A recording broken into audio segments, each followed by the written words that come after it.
Le temps avait continué de filer, silencieusement, comme il le fait toujours. La famille avait vécu des moments forts, des révélations, des vérités longtemps cachées, et une paix nouvelle avait pris place dans le cœur de chacun. Pourtant, un événement vint transformer encore une fois la vie de Mila et Yann. Un matin, la mère appela ses enfants. Sa voix n'était pas triste, mais différente, comme si elle portait une sagesse nouvelle. « Venez, j'ai quelque chose à vous montrer. » Ils la suivirent jusqu'au petit jardin derrière la maison, celui où ils avaient joué enfants, où leur père leur apprenait à rêver, même lorsque les poches étaient vides. La mère s'arrêta devant un petit arbre, un arbre qu'ils n'avaient jamais vraiment remarqué. Il avait été planté là, discret, presque timide. « Votre père a planté cet arbre le jour où vous êtes nés, » dit-elle doucement. Mila et Yann se regardèrent, surpris. La mère continua, cet arbre, c'était son symbole.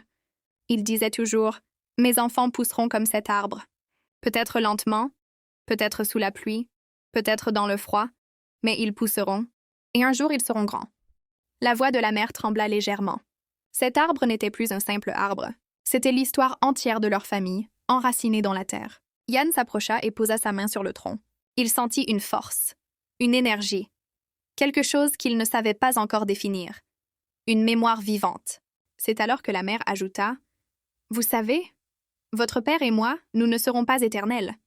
Mais ce que nous avons construit en vous, ça vivra toujours. » Un silence tomba, pas un silence lourd, un silence profond, rempli d'amour et de vérité. Mila sentit ses yeux s'embuer. Elle comprit que la vie avait atteint cette étape où les rôles changent. Ce n'était plus aux parents de porter, c'était à eux maintenant. Dans les jours qui suivirent, une idée naquit dans le cœur de Mila et Yann, honorer leurs parents d'une façon qu'ils n'avaient jamais imaginée. Ils organisèrent une réunion familiale, simple, humble, exactement comme leurs parents l'auraient aimé. Et là, devant eux, devant ceux qui savaient ce que sacrifice voulait dire, Mila prit la parole. « Papa, maman, aujourd'hui nous voulons vous dire quelque chose. Vous nous avez appris à tenir, à aimer, à ne jamais abandonner.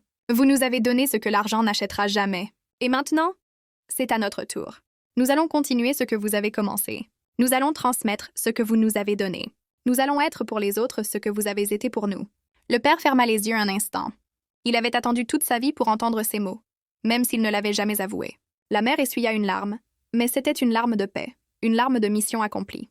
Ce jour-là, une vérité éclata comme une lumière. Le plus bel héritage n'est pas ce qu'on laisse, c'est ce qu'on allume. La 5e partie se termine sur cette image. Mila et Yann, debout près de l'arbre qui symbolisait toute leur histoire, et devant eux, la promesse silencieuse d'une nouvelle génération qui, un jour, reprendra le flambeau. Parce qu'une famille qui aime, qui lutte, qui se relève, ne s'arrête jamais. Elle continue de vivre dans les gestes, dans les cœurs, dans les choix et dans les vies qu'elle touche.